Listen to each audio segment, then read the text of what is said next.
Hello everyone, good evening and welcome to another webinar organized by the Federation of IT Industry. This time it's a fantastic and exciting webinar organized by the Independent Professionals Chapter, Independent Professional Consultants Chapter of FITIS. I'm Johann and I'm the Chief Executive Officer of the Federation of IT Industry. I warmly welcome you all for this webinar. We have a very exciting panel that is going to speak to us today, and I would quickly go through our speakers. We have Johann Botha, Digital Transformation Strategy, Change and Innovation Leader, Lean Agile Scrum Coach, Cybersec and Governance Author and Speaker. He's the Chief Executive Officer of getITright. As a digital change provocateur, Johann Botha specializes in building digital age capabilities and developing practical skills to help organizations solve problems, grow people, facilitate difficult change, dream scheme, but most importantly, do. Johann is the lead author of Very SM. Sorry, give me a second. Apologies for that. And author of Competing in a Digital Future based on Agile, Adapt, and innovation-driven digital transformation method for industrial age organizations. As an IT industry professional, executive manager, consultant, and coach, Johann was involved in dozens of successful organizational change initiatives, technical and business transformational projects across industries and 4 continents for nearly 4 decades. He is recognized internationally as an authority on digital transformation and business agility and received a Lifetime Achievement Award for industry leadership in service management from the IT SMF. He also received thought leader accolades for digital transformation, agile service management, entrepreneurship, customer experience, DevOps leadership, and business management and strategy from the HDI and Thinkers 360. Johann is the chief examiner for the Exin Agile and Digital Transformation portfolio and authored the Exin Scrum Master and Product Owner Handbook. Another dozen books followed from his pen as author or co-author, some translated into Spanish, German, and even Mandarin. Johann studied electronics, IT, social, and management science. He helps develop international standards and management best practices and teachers and Master of Philosophy course at Nelson Mandela University in Progressive Service Management. Johann is a chartered IT professional and holds professional accreditations in digital transformation, service management, enterprise and IT governance, Lean, Agile, DevOps, cloud computing, and information and cybersecurity.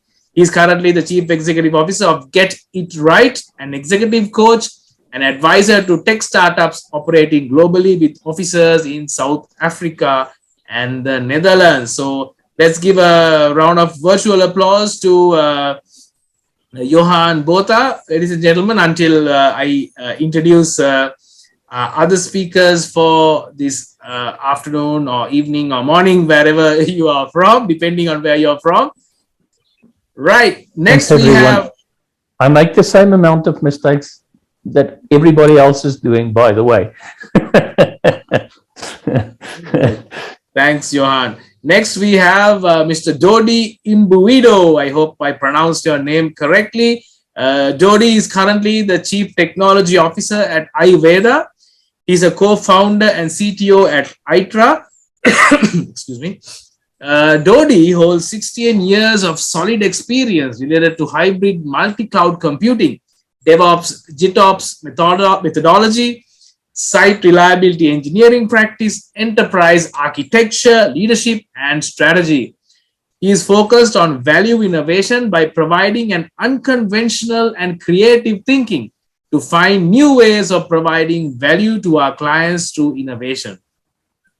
He provides thought leadership and advisory to organizations seeking new ways of going through their digital transformation journey by solving their business objectives through technology. People transformation, and process optimization. Dodi has been involved in different sectors from public sector, financial and banking, health, insurance, and non-profit organizations. He is also a member of the Forbes Technology Council for 2021 and 2022. Let's give a virtual round of applause to Mr. Dodi Imbuido, connecting with us all the way from Canada. Right. So next we have, so as I said before, this initiative is being organized by the Independent Professional Consultants Chapter of FITIS. I would like to introduce the president of the FITIS IPC chapter, Mr. Nagaraja Nirmalan. Nirmalan is the CEO and principal consultant of KenVisa.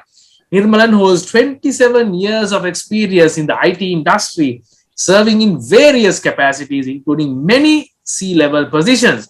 He currently serves as the CEO principal consultant of KenVisa, and he is specialized and certified in global best practices, frameworks, and business process in the areas of IT and management. He's also a contributor to the global practices, and his experience includes working with many global brands and Fortune 500 companies covering several industry sectors. Nirmalan also holds over 25 years of experience as a visiting faculty covering many universities, undergraduate and postgraduate programs worldwide in the areas of IT and business management. In addition, he has served in many professional societies, executive boards in various capacities, including as the president and the chairman. He holds a master's in project management from Australia, BSc honors computing and information systems in UK. In addition, holds many prestigious certifications at the highest level, mainly in project and program management, security, audit, risk and governance, and in IT service management. He is also a chartered fellow of the BCS UK. So let's give a virtual round of applause to the president of the IPC chapter, Mr. Nirmalan. Right. Before we move on to our session, I would like to introduce the vice president of the FITIS Independent Professional Consultants chapter, Mr. Sujit Christy, who will also be speaking with us during this session. Sujit is a governance, risk, compliance, and cybersecurity professional and a passionate cybersecurity adoption evangelist, providing vital guidance for a vast number of businesses and individuals and raising cybersecurity awareness. He serves as Chief Information Security Officer and Cybersecurity Advisor for several public, quoted, and private sector organizations. He is a director with Layer 7 Seguro Consultoria Private Limited and serves as a board member of the ISC2 Colombo chapters. Sujit is a certified information systems security professional, certified information systems auditor, certified in risk and information system control, certified data privacy solutions engineer, and a certified IT disaster recovery professional. And he also holds a diploma in cyber law. So, ladies and gentlemen, let's give a good round of applause. Sujit as well is connecting from India. So, ladies and gentlemen, we have a truly international panel this afternoon. We have a speaker from South Africa. We have a speaker from Canada. We have a Sri Lankan speaker currently in India, and we have Nirmalan connecting from Colombo, Sri Lanka. So hope it's going to be an enjoyable and interesting session. I would like to now hand over the proceedings to Mr. N. Nirmalan, President of the FITIS Independent Professional Consultants Chapter. Over to you, Nirmalan. Thanks, Johann. Thanks for the lovely introduction, man. Good evening, good morning, good afternoon, ladies and gentlemen over there. Today we are going to discuss digital trust and customer experience. If you see, this is an era where digital transformation is highlighted, and the pandemic situation around the world has boosted and created a pace to push organization to travel fast on this journey. The question is, in this fast-paced race, are we addressing the customer experience right? Are we creating the digital trust which is required, which is an absolute necessary for a long, engaging relationship? So we are going to talk about this in multiple different angles. If you see, our speakers come from security background, very strong technology background, digital transformation, agility, business agility, agile practices, customer service, service management, IT service management, business relationship management, come from multiple different backgrounds. So they are going to share their thoughts. Our focus is again going to be on customer service and service management, business agility and governance, security and technology. So considering all these angles, we are supposed to be refined into these angles, but still due to the passion and the interest that we carry, we may carry forward, or we may get carried forward in discussion. But the areas that we are going to touch is based on what is currently happening around and what should happen around, what would be the right way of doing things. All these are going to be part of the discussion. Yeah. Right? So, to start off with, let's talk about digital transformation and the speed that is carried out currently. Like, what are the things which are getting ignored or getting sidelined? Let's start with Johann. Thanks, Nirmalan. Do you know what? One of my favorite quotes lately is a quote by a guy by the name of Tim Woodhouse. Tim says that the purpose of digital transformation is to make beautiful butterflies, not fast caterpillars. And I think that's one of the biggest problems that we have currently with the issue of digital transformation, is that everybody gives so much attention to the technology that they don't worry about making a better organization for our customers. And if digital transformation, any form of transformation, an organization is not focused on benefiting the customer and creating value for the customer, then we've missed the mark. I don't know if you guys can remember, in the mid-90s, everybody was busy doing business process re-engineering.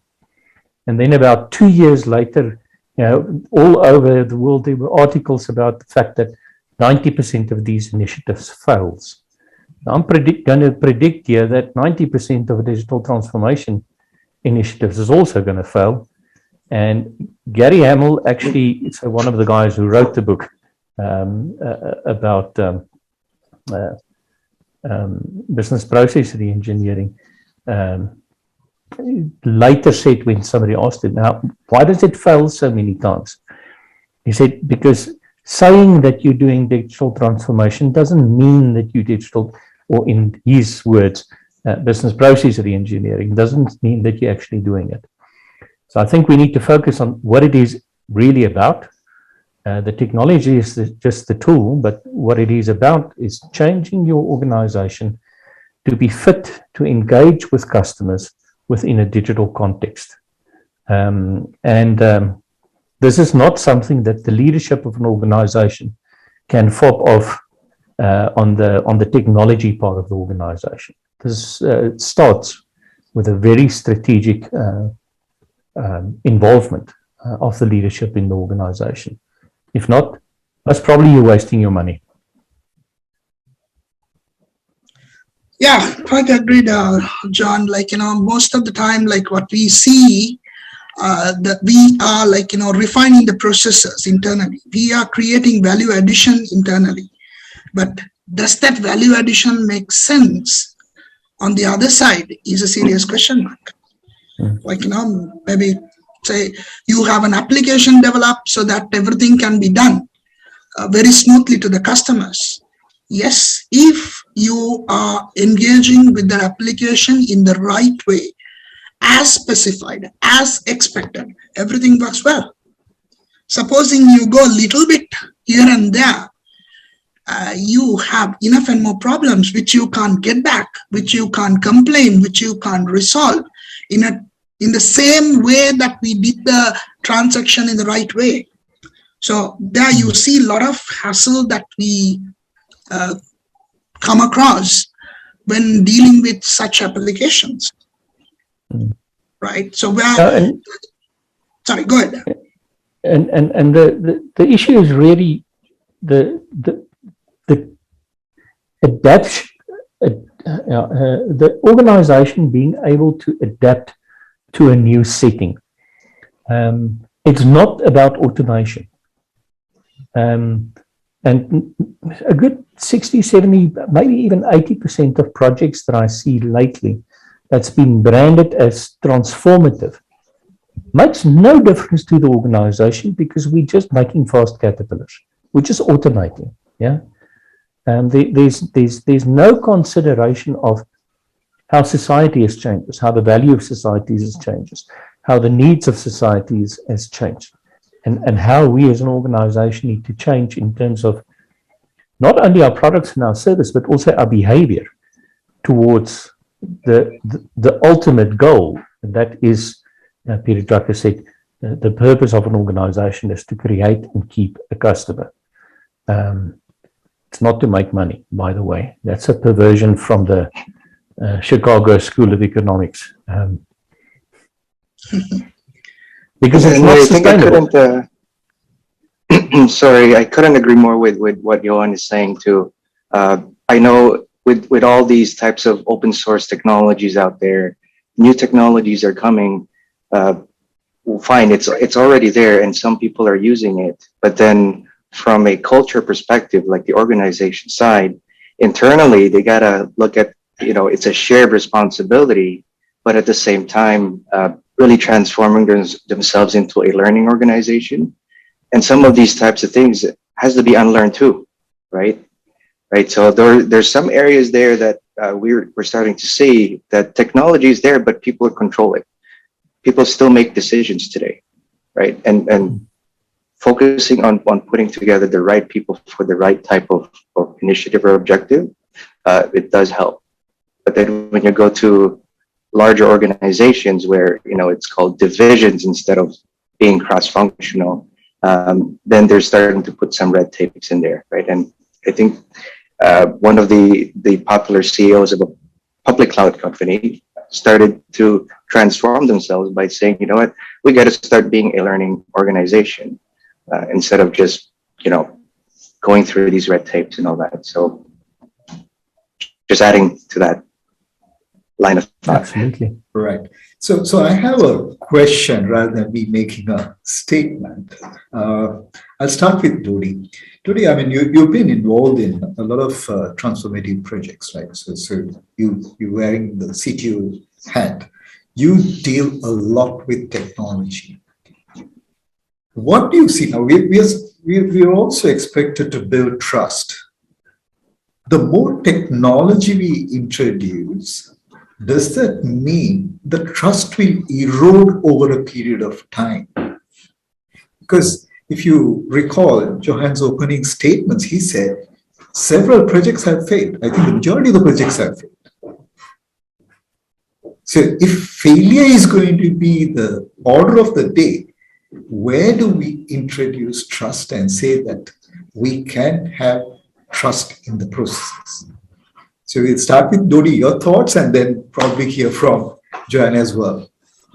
I think from the, let's see, in the technical side of things, I mean, digital trust, speaking about that topic, right? I think, again, it's going by that shared responsibility. I do have the privilege of working from a smaller organization. So there's not much of the change can be made much more faster in this case. And with the type of responsibilities, if you started looking at connected world out there, right? You started to do a service provider and you have a multitudes of value chain, supply chain.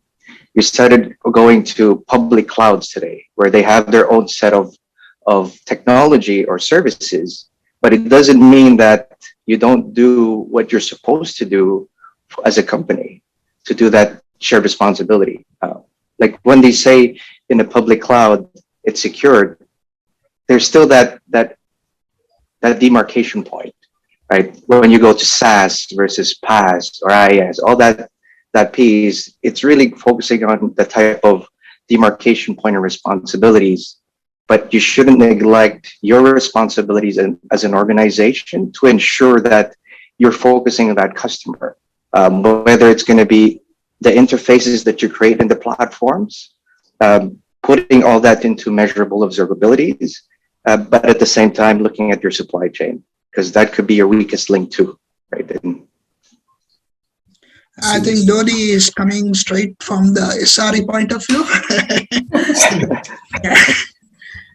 Yeah, Johann, please go ahead.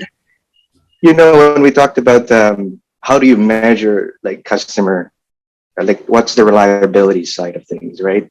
But at the same time, what are some of those tool sets? So I've got involved with some projects where they started putting so much observability, like monitoring, logging, tracing, and all that. And then you started realizing that, hey, it's not putting, just putting an application or a platform doesn't actually solve the problem, right? And what Johann is mentioning, it's not just that technology. I've seen platforms out there collecting dust or misconfigured because the people that are going through there, maybe they don't know, they don't have the capacity, right? It all depends on that. They don't have the culture to actually do that. Their best practices are best practices, but in reality, you know, it's going to be based on the capability of that company and how their culture works. Dodi, a quick question before moving into Johann. Now, you guys basically do technology consulting in North America and South America. What percentage of companies have already gone into SRE kind of practice? Well, it's when you started talking about the DevOps and SRE, all that terminologies, when they started to see DevOps and SRE side, and you're starting to get involved with those companies, and you started identifying the foundation, the core foundation in there, you started looking at the capabilities and what DevOps means to them, right? And you'll find that certain companies have different types of maturity levels, either from the technical side, the operational side. But we still see even today some of the problems relate going back to the people, and it might not be because that the people are not capable. There's certain factors involved in there, right? When you started to look for with the advent on the change of the digital transformation, people are competing now. It's so easy to switch from different provider to different provider because you're not tied in, right? That on-demand, pay-per-use, subscription-based, they're now looking for ways to attract and retain customers. But at the same time, if you started looking at the effects on the company in that regard, they don't focus on that customer satisfaction or customer service or how to measure it. So it's basically hit and miss. I think what Johann is mentioning, you know, certain projects come in there, but what is their purpose? Are they really going through that objectives? But at the same time, do they know how to grab the right key people? I know time and time again that putting the right fit for the right type of job, it's quite challenging, especially in these times of the pandemic. Yeah, so let's get back to the word trust. if you want somebody to trust you, then you must keep your word. And I think IT, specifically IT people, are so guilty of well-meaningly making exaggerated promises that they would never be able to deliver. And it's no wonder that the business don't trust us. So the other day I posted a quote from Friedrich Nietzsche, and he said, "I'm not disappointed that you lied. I'm disappointed in the fact that I would never be able to trust you again." So it's really important that we, from a transformation perspective, that we work closely with our customers. And when I say customers, I mean real customers of the organization, outside of the organization. So across the organization, the whole value stream needs to work with customers to understand what is the job that they've got for our product or our service. And not to assume stuff, not to assume that, Peter Drucker said, organizations or customers buys products from organizations without the organization understanding what it is that the customers, I can't remember the exact quote, but it boils down to that. Quite often, we don't have a clue what the customers actually use our products and services for. And if we do, then we can do a much better job. And we can most probably stop doing a lot of nonsense that doesn't add any value. Yeah. But it needs to cut across the organization. And that's why I'm so delighted that more and more lean principles and thinking is finding its way into best practices on a broader scale. Yeah. This issue of understanding what is the value stream. Yeah, and you can't define a value stream if you don't know what the value is that's created. Yeah, so maybe we should start there. Yeah, what is value for the customer? And yeah, a good tool for that is Yeah, Johann, I quite agree on your keeping the word. So I had an interesting experience a few weeks ago. I was with a domain name service provider for 13 years. And I had many domains with them. They actually did provide a very good service. I was very happy with that. So I have activated a credit card to do the payment automatically. And things were going very well. Recently, there was some mails which I have not seen because I didn't have any need to go and check those mails because I never expected something like that. They have decided to terminate one of their mail services which was offered free of charge. Now, the key point is I went for that particular domain when it was offered to this particular domain name service provider purely because it had a email bound to it, which is free of charge. So the time duration that I use and pay for that particular domain, I do get that email with me. So these guys wanted to upgrade their platform and they want either to move to a different email platform or make use of what they offer. And they have made a decision, and within 1 or 1.5 months, they have migrated. So I didn't see this mail, and I get to know after this particular migration happens to see they have given almost 1 to 1.5 months time period, or maybe 2 months, I can't remember exactly, and they have migrated. Now the question comes, when, like if you are looking at a service management angle, like the product was offered in the service catalog where both of them are bound together. So as far as I use the domain, I get my email free. But suddenly now they have come out with this. Now see the consequence. If I'm using a business email, then my entire email is lost, right? Yeah. So what do you think? Like, no, this is completely a wrong practice. But do we have a mechanism for these kind of large-scale providers? Now, I also do understand this is because of the management shift which happens recently. But regardless of it, like considering the value which was given and what has happened, is there a mechanism to complain? Is there a guideline or a legal mechanism which protects these things from happening? Because these are the things which creates the trust. I trusted them, and that's why I've been there for 13 years or 14 years. Now suddenly that trust is breached, and there is a huge impact. Now what do you do? Where do you go? Yeah, the problem is that there's not much that you can do. I would suspect that the net result would be that an organization who behaves like that, their customers would vote with their feet. But, is it worth going into a legal battle? Because, actually they did promise you that, and it is a contract, and, they should stick to it. But, they know that you're not going to take them to court for that. But it actually tells you a little bit about the new management of that organization, what their value system is, how they feel about customers.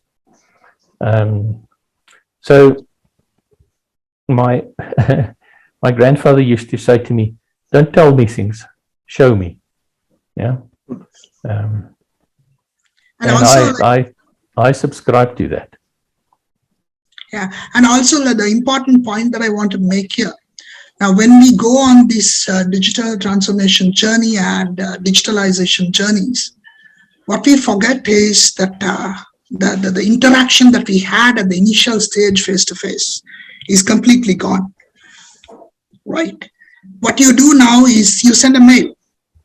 I'm not reading the mail. You send a mail again. You keep sending mails. After a few mails, still I haven't read the mail. At least you should be able to reach out to me through a phone or any other mechanism, which doesn't happen. I have completed my duties. That's it.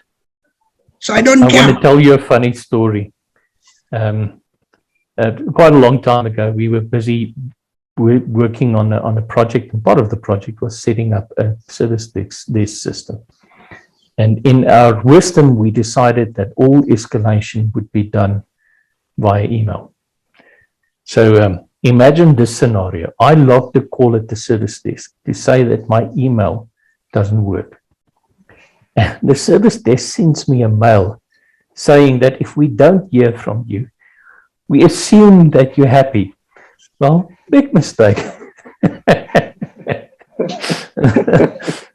Yeah, so I agree. I mean, but the point though is that, if you're looking at changing your organization, it's absolutely crucial to engage with your customers.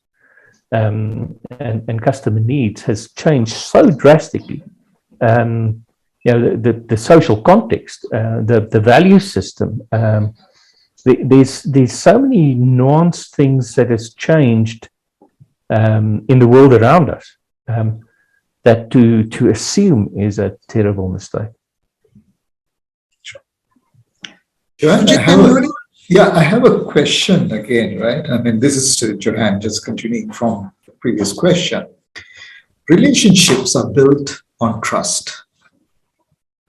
But in the digital space, there are a variety of options. Like even if something does not work, even for a fraction of a second, the customer has a choice to look at something or move away. That is on one side of it. On the other hand, the customers also share their data. In addition to sharing data, organizations also have access to behavior patterns of the customers. Where do you see we are moving in terms of establishing that trust? Are we moving away from the principles of trust, which we had in the physical world, or do we have to do really extra work to establish that trust to be in the cyberspace? Yeah, that's a very interesting question, because there's so many things that in highly digitized context that if you measure and analyze it, it is still an assumption. So I don't think interacting with real people will ever be able to replace that. But what we can do is we can make sure that when we promise a customer something, that we stick to that promise. A mismatch between expectation and service delivery also breaks down trust.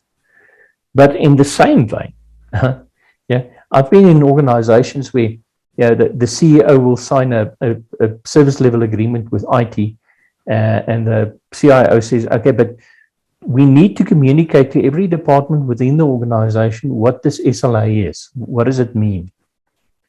And then all the other leaders around the table says, yes, we'll do that. And guess what they do when they go and speak to their people? We've signed an SLA with IT. If there's anything wrong, they will fix it. No, it's not. It was not what we agreed.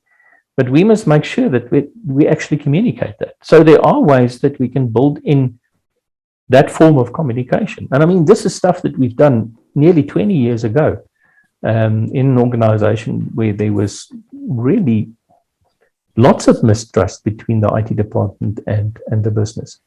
And what we started doing is to utilize every single interaction to educate about what the commitment is, to help people to understand what it is. And we basically spent 2 months doing a marketing exercise. So you say, but I'm IT. Now you want to talk about marketing? If you deliver a service, you're into marketing, you're into sales, you're into customer service, you're into HR, you're into finance. So it's not an easy question to answer, but I think any organization can find a solution if they look hard enough and they're willing to look around and engage with people and have conversations. And that's what I miss, conversations. And you don't have to spend 3 hours talking to somebody to have a conversation. You can have a 2-minute conversation.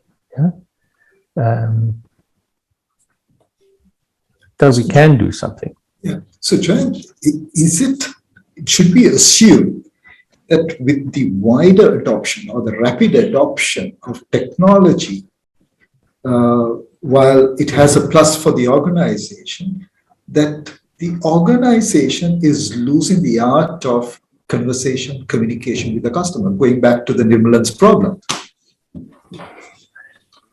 Possibly, but also not. Let me explain the also not part. Yeah. A lot of the communication that between IT and a business that we used to have in the past were actually about things that IT did wrong. It was us running around and saying, sorry, we stuffed up. And automation actually gives us the opportunity, if you properly automate. So don't automate stuff that doesn't work. And many organizations do. So that means they make mistakes faster. But automation actually helps us to get rid of all of that nonsense. But now we assume, because we don't talk to customers about those things anymore, we don't have to talk to customers. And the reverse is true. We need to utilize that opportunity for interaction, but to now communicate in a positive way. And that positive way is, how do you find the service? What is the job that you do with it?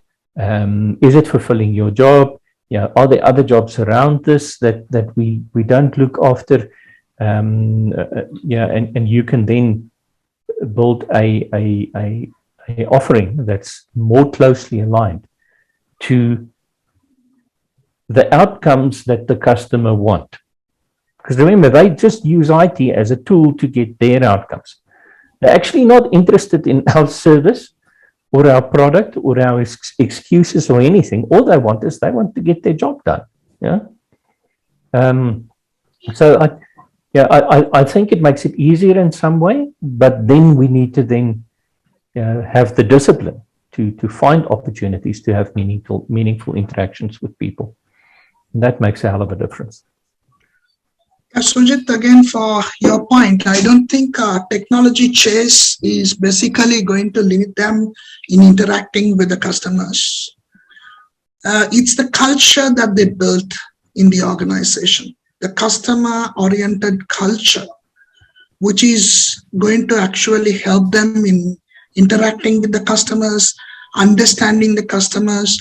Like if you look at IT service management, we have a role called business relationship manager, which is playing an enhanced role nowadays in understanding the customer needs and expectation and how their services are being used and how it could be utilized further in a better way, and understanding the customer better to serve them better. So the issue is, it's do you have the right set of people who understand and value the customer's voice? Now, if you have nurtured your company towards that, yes, we should be able to do that regardless of the technological chase. Please understand, we are talking about learning organization, as Dodi explained. Absolutely. Yeah. So Dodi, as a CTO, how do you make sure that your people has got meaningful interactions with customers often? Yeah, and it's and what you're mentioning too, it's there's some challenges based on the different situations, right? Like where you see some of these frameworks and best practices and roadmaps, there's certain situations where, you know, the size of the company, the investment that we do for our people, and oftentimes what we've been struggling as well is that when we build that Aytra platform, is what I'm saying too, coming in from a service provider side, is to say, you know what, I started seeing some different interfaces, the way you do interact with the service support, but the way you build the platforms as well, because these are interfaces to your customer. And it's quite sometimes, or most often, it's quite a challenge of teaching and providing that guidance to that some of your IT people have to evolve.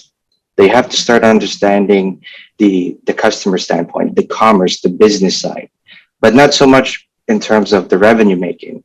It's more of that, hey, what is our objective that we have to deliver to our customers? It's understanding that value is what you're mentioning. But now translating that into IT to say, hey, you know what? How do we now make some of those changes? So if you start putting garbage logs in, garbage out, does that really satisfy you to a point where, hey, I did my job, you know, I'll pass on the buck to you. And that, I believe that passing off the buck, it's almost like a relay race where, and I always tell that to my team, it's like if we're going to be going to a race and it's a 4-man relay or 4-woman relay race, when you pass on the baton, there are some cases where application owners or code developers saying, you know, I've done my job. Now here you go. Try to translate that into something. Then the operations guys are going to say, you know, okay, you know, I started the application and it's up and running. On to you, support team. And then support guys goes, hey, something goes wrong. Let's look at the logs. Let's look at the alerts. And then they started seeing so many alerts that doesn't make any sense, right? So they started going alert fatigue. So it doesn't mean like what you're saying, automation, that could be event-based or data-driven, right? Event-driven or data-driven. You can utilize some of these technologies if you understand the purpose of it and the objective. If you just do it for the sake of doing it because it's my job, then you got to start relearning and unlearning some of those things. And there's really no timeline, right? It's a constant evolution, constant, continuous improvement. And if we believe in that, it'll be a better place. Yeah, so maybe just touch on one of the things that you talked about, this issue of instrumentation that's used within the operations environment. And this is something for some time now that we've also tried to help customers with, to realize that if you're busy doing product or service development, part of that development effort is the instrumentation to ensure that it remains online, it remains working, it remains at a level of performance. Just imagine if motor car manufacturers were to sell cars without dashboards, and then once the user has bought them, they expect somebody else to put a dashboard in. That's stupid if you say that, but that's what IT is doing. Yeah, what the dev team is doing. Yeah, they're creating some stuff. They give it to the ops guys to run. The ops guy says, but I don't know, where's the instrumentation? How do I know something is wrong? Yeah, and that's why I like practices like DevOps and Agile, because yeah, it means that we can in smaller iterations work on seeing a better picture. And if you're going to try and do DevOps without decent instrumentation, man alive, you're going to cause a mess. Hey, no, I do agree. It's that lean mentality where you can say, you know, why don't you focus on the value, focus on that specific functionality that will serve purpose to the end user, and then somehow you have to make sure that you'll be able to measure that meaningfully and be able to translate that into analytics. Yeah, it's a constant battle and a constant learning type of approach, and it could take more iterations depending. Absolutely. That basically creates a question from my side. See, it is agility without a strong base and solid foundation. How fast you can run? Definitely you will have instabilities because you don't have a strong foundation to run, right?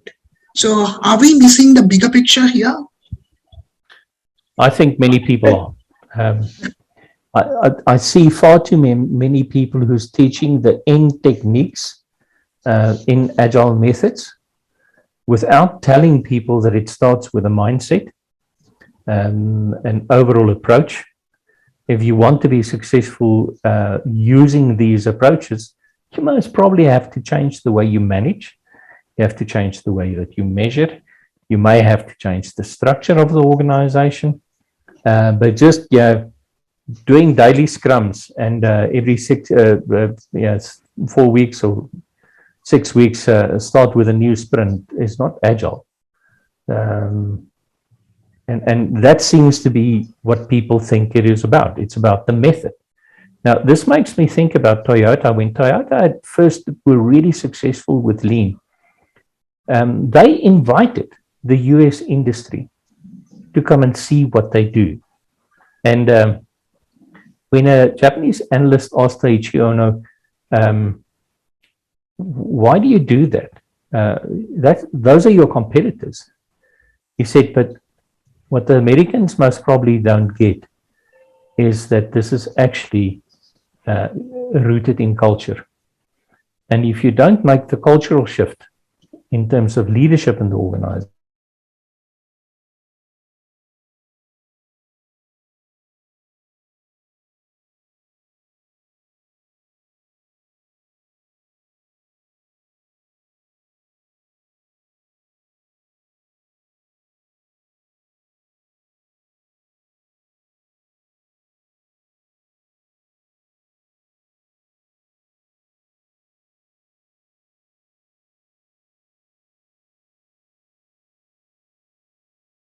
you can continue to. We will quickly do a closing remarks and then pass on to Christy. Yeah, let's start with, Let me start off. So the thing that I want people to start thinking about is that all of the things that we talked about are based on a philosophy within the organization and the organization adopting certain principles. People need to stop getting hung up on the method and actually start realizing that it's about a different way of thinking, and that different way of thinking should start at the top of the organization. I'm not saying it's impossible to make these changes if you don't start there, but it's going to be a hell of a lot easier if you do. Yeah. Dodi? I would echo Johann's remarks. I think at a high level, it is a cultural shift of mindset. And some of these things, again, we were wired for it for quite some time. And as much as you can learn certain things, you have to be willing to be open to unlearn certain things as well. And really focusing on providing that customer value. And you got to understand that value of that customer. But it all will vary based on the type of customers you do have as well. But yeah. Also, I'll purchase the Johann's book. Sounds interesting. Sujit? Yeah. So it's the beginning of a transformation journey. So when you're looking at transforming, it is not just automation, right? So what I echo both Johann's and Dodi's words is that we need to have a philosophy to change and ensure that culturally we shift and ensure that we use data, technology to build that trust. Trust not by just words, but live it. That's very, very important, right? So these things can only happen starting from the top. The board has to walk the talk and ensure that people out there are conveying the same messaging across all formats or all channels. Because you can't have a different philosophy for a physical interaction and a different philosophy for a digital interaction. It has to be consistent. And only when there is consistency that we can actually achieve that retention and turnaround of those customers to stick around with you. Nirmalan? Yeah, Sujit, you're absolutely right. Your consistency, competency, and capacity basically brings you the trust at the end of the day. Having said that, majority of the organization focus on a transformation journey in a fast-paced automation race. Ideally, they will be successful in achieving value for themselves, but creating value to the end customer becomes a question mark, because they would have forgotten to understand the customer and stand from the customer's point of view to make decisions and create value.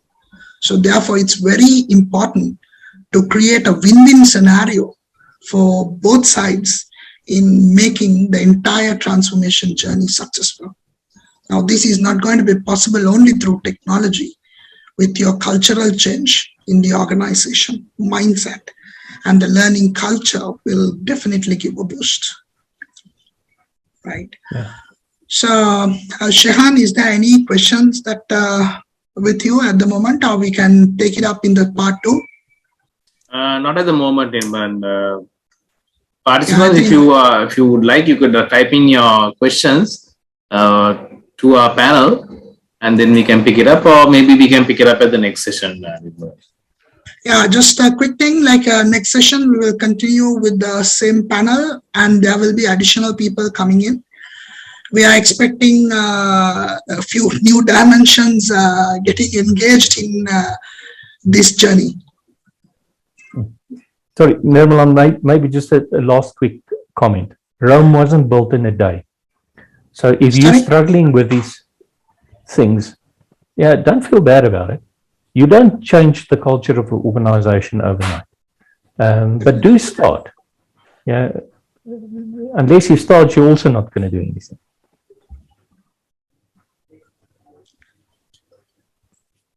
Yeah, Sujit, you can. Righty.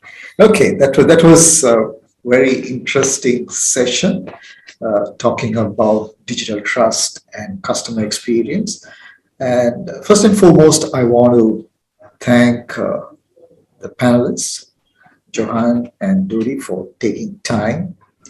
The weather, very especially, right? Dodi, minus 36 degrees, and Johann, positive 36 degrees Celsius in Johannesburg, humid climate, right? But you guys are here, and I'm sure your thoughts have won the hearts of the people who are listening into this conversation. And there's a lot we have learned in this conversation.